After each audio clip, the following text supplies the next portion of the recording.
Mga kapamilya, dinala po natin ang ating medical mission dito sa Kabalen. Kaya nakikita nyo, punong-puno po ang covered court dito sa Pampanga ng ating mga volunteers mula sa pagkukuha po ng blood pressure. Kumusta kaya ang presyon ni nanay? Kumusta presyon? Ha? Ha? Ikaw, okay naman. Ay, Nay, anong oras ka pa dumating? Kanina pong 5:30. 5:30. At maliban pa po dyan sa blood pressure monitoring, kayo ho, kung may diabetes kayo, kung ano-anong sakit. Meron din po tayo mga internist na kasama. Hello, good morning, Doc. Hi, yes ma'am. Good How are you, Doc? Okay naman po. Kanina pa kayo dumating? Anong oras naman dumating ating mga doktor?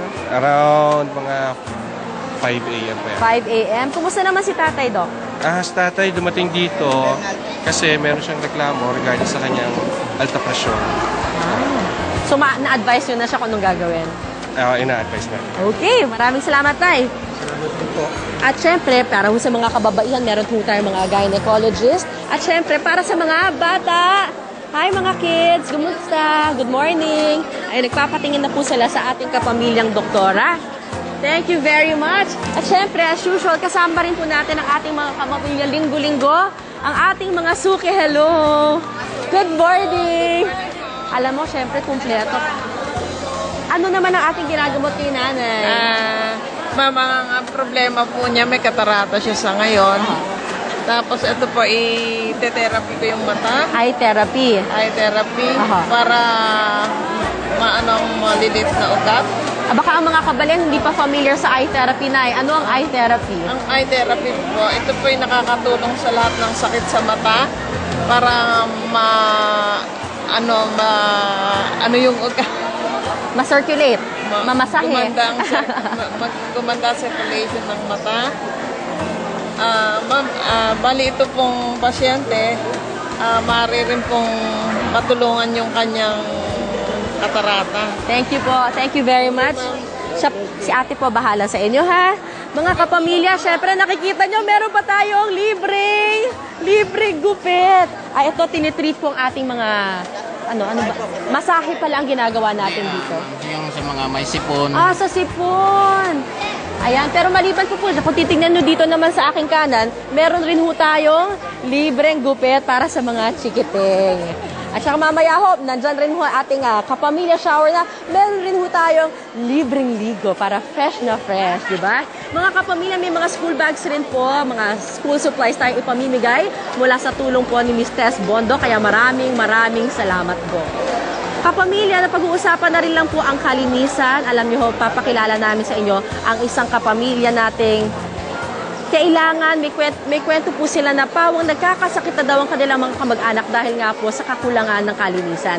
Kilalanin po natin sila. Pinagtagpi-tagping sako, lawanit at kubot ang nagsisilbing barong-barong ng pamilya ni Mang Abner Yao.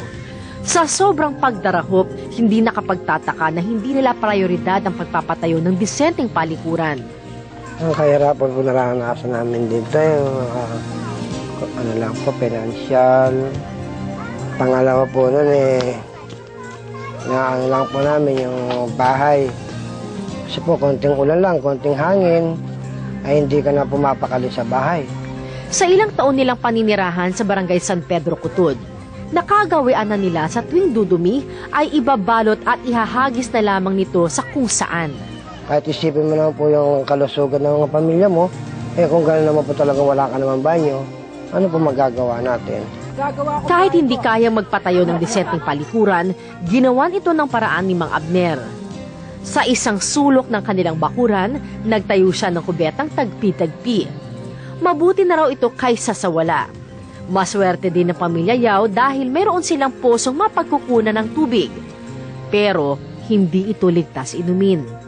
Ito rin umano ang dahilan kaya nagkakasakit ang kanyang asawa, mga anak at mga apo. Madalas silang hinihika, inuubo, sinisipon at nagtatae. Ang problema, ilang buwan na lamang mapupuno na ang hukay ng kanyang palikuran. Kung may magagawa raw sila, ayaw na ni Mang Abner na maranasang muli ang pagtatapon ng kanilang dumi sa kung saan-saan.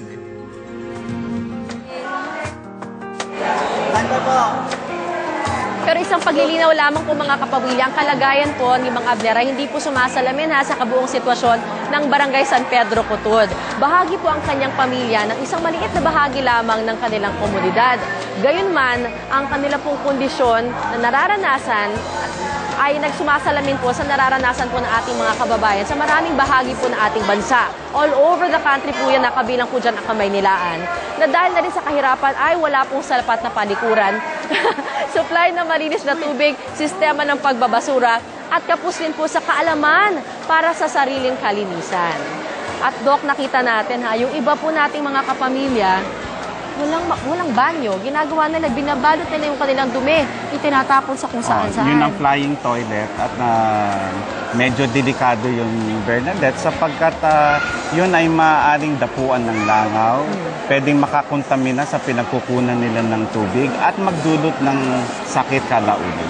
Pero sabi nga nila, ang Pilipino daw ay very resourceful. Ang ginawa po nila, gumawa sila ng hukay, doon na sila dumudumi. Meron tayong mga hukay o kaya mga latrine na masasabi nating pumapasa sa antas ng sanitation. Kung yun ay sinishare na maraming tao, mababa ang antas ng sanitation nun. Mas maganda kasi na paisa-isa ang gumagamit ng latrine. May personal latrine ka? Ganun din. Oo, meron yun. Para hindi yung parang communal. So, communal pwede kung walang-wala talaga, pero mababang antas yun. Kasi ano mangyayari kapag nag-share? Sapagkat kung mag-share ka ng may hukay yun, mag-share ka, so mas malaki ang pagkakataon na ma-contaminate ka at mahawa. I see. Pero ano ho ba ang mga, siguro suggestion po ninyo, kung ano ho yung aside from having your personal latrine, ano ang pwede natin gawin sa ating mga tahanan? Unang-una, plano po natin yan. Kailangan talaga magkaisa yung mga tao sa barangay. Nakikipag-ugnayan sila sa pamahalaang lokal para na sa ganun yung gagamitin nilang latrine ay umaayon sa kanilang kultura, paniniwala at pangangailangan. Puso ho ngayon, poso. Kapag walang tubig, gawa ka ng sarili mong poso. Pero ang problema naman, kinamang Abner, hindi naman humaiinom yung tubig na galing sa poso. Tama yan. Hindi lamang ligtas ang tubig, Bernadette, dapat sapat pa. Katulad kanina, binanggit ko, dapat 20 to 50 liters per person per day. Pag bumaba ron, tumataas ang risk natin na magkasakit. Yun nga, nabanggit niyo ho yung sakit. Doon ho sa mga kapamilya po ni Mang Abner, meron na hong may hika, meron ng may ubo, meron ng may sipon, may diarrhea. Could it be traced to poor sanitation? May kinalaman, nag-uumpisa lahat yan sa sanitation, access sa water, hygiene, at sumasalamin din yan sa antas ng kahirapan.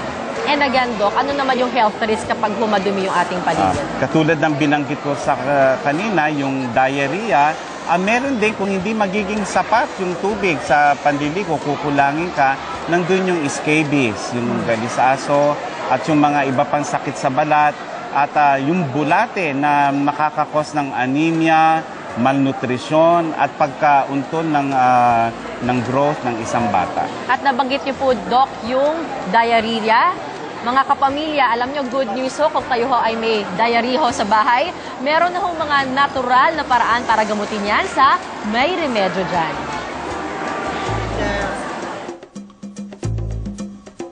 Ang diarrhea ay kadalasang dahil sa kontaminadong pagkain, inumin na tubig. Matubig at madalas na pagdumi ang dulot nito na maaari maging sanhi naman ng dehydration at delikado para sa mga bata at matatanda.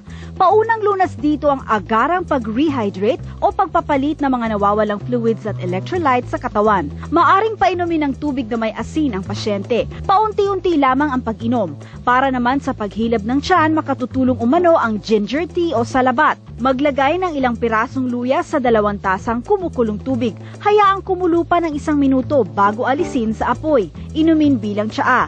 Ayon sa mga herbal expert, ang medicinal properties ng salabat ay di lamang nakakapag-relax ng lalamunan, kundi maging ng muscles ng tiyan para maibsan ang paghilab at pananakit nito.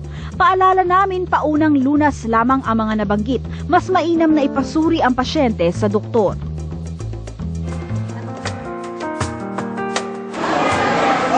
Sa dami ho ng mga sakit na nabanggit natin, meron hong simpleng solusyon para dyan. Ano yun, Doc?